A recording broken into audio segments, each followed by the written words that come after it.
Hello, my beautiful friends, and welcome back for Chapter 5. We left off yesterday with an internet search that led us to a stolen bakery van and a link to Marion Unkenholtz. And we're not quite sure the connection between Marion and Pete or Peter Unkenholtz. We'll see. Let's jump right into Chapter 5. Who's Marion Unkenholtz? Asked Josh. I wonder if she's related to Pete, Dink said. I think Marion is a man's name, Mrs. McElroy said. The female Marion has an A instead of an O. Ruth Rose glanced at the monitor again. The reporter who wrote the story is Susan Green. Maybe she knows this Marion Unkenholtz. Could we call her? Mrs. McElroy picked up her phone and dialed information. She asked for the Coast Press in Penobscot, wrote down the number, and handed the phone to Ruth Rose. Ruth Rose punched in the number, then listened. A second later, she asked to speak to Susan Green. After a pause, she said, Well, is there anyone else who can tell me anything about Marion Unkenholtz?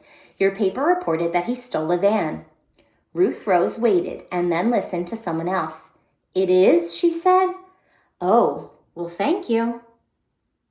There's Ruth Rose. This is a really good picture. They described her previously with that dark curly hair that kind of bounced when she talked. That's a really good close-up of her on the telephone. Ruth Rose handed the telephone back to Mrs. McElroy. Susan Green moved to California, she said, but I spoke with another reporter. He remembered the stolen van because his sister works in Sugar's Bakery. Did you find out if Pete is related to Marion? Josh asked. Ruth Rose nodded. Pete is Marion, she said. Huh? Said Josh. The reporter said the thief's full name is Marion Peter Unkenholtz, Ruth Rose said. I guess he goes by just Pete. Dink just blinked at the news. He felt numb. Could it be a different Pete Unkenholtz, he asked. Josh grinned. Yeah, like there's a bunch of Unkenholtzes running around in that place in Maine, Penobscot.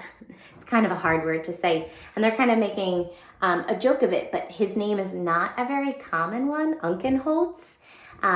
So they're finding it pretty unlikely that there's more than one Peter Unkenholtz. I'm sorry you had to get this bad news, Mrs. McElroy said. She took her purse from a drawer. You're welcome to stay, but I have to get some lunch now. Us too, Josh said. He looked at Dink and Ruth Rose. Okay, Dink said. I don't know what else we can do.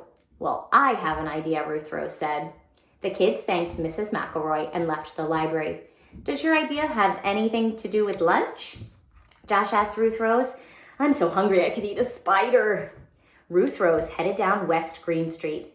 Dink and Josh shrugged, then followed her across Main Street. Where are we going? Dink asked. To the river, Ruth Rose said, heading past the empty baseball field. I want to check out Pete's trailer. Why? Asked Josh. Because I don't believe Pete is the kind of person who would take someone's van for a joyride, Ruth Rose said. But you just told us that reporter said Pete did it, Josh said. Ruth Rose shook her head. I just have a feeling there has to be some other explanation, she said. I guess I agree, Dink said. It almost seems like Pete is two different people. The kids followed a sunny path toward the river.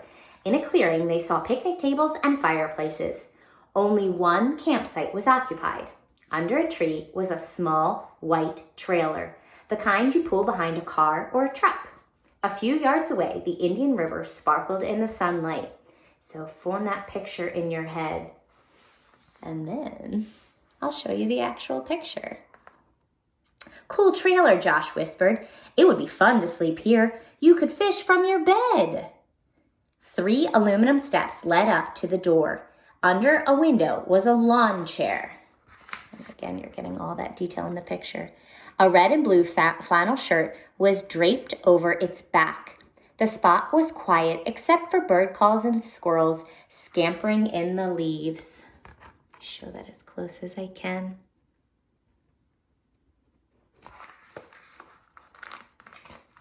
Josh picked up the shirt, then put it back on the chair. How do we know if this is Pete's trailer? He asked. Dink walked around the trailer. I think it is, he said. Look at this. Josh and Ruth Rose followed him. Dink pointed to the license plate. It was from Maine. Josh walked up the steps and rapped on the door. Anybody home? He called. When no one answered, he tried the doorknob. Locked, he said. Dink stood on the lawn chair and tried to look through the window next to the door. There's a curtain, he said. Ruth Rose walked over to the picnic table. There was a trash barrel and a small stone fireplace with a grill for cooking. A long-handled fork was resting on the edge of the fireplace. Ruth Rose picked up the fork and poked at the stuff in the trash barrel. Hungry? Josh cracked, walking toward her with Dink. Kind of like making a joke. Is that why she's digging over there? Ruth Rose stuck the fork into a small box and pulled it out of the barrel. On the side of the box was a picture of a man sneezing. Below the picture were the words, Allergreen, fast relief from grass allergies.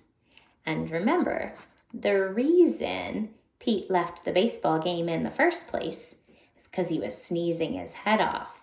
He left to go get his allergy medicine. And now here we have allergy medicine. So, are they at the right place? It's a pretty good guess. But again, it's your guess to make. Predictions are guesses. So make your predictions. But until next time, boys and girls, I will see you soon.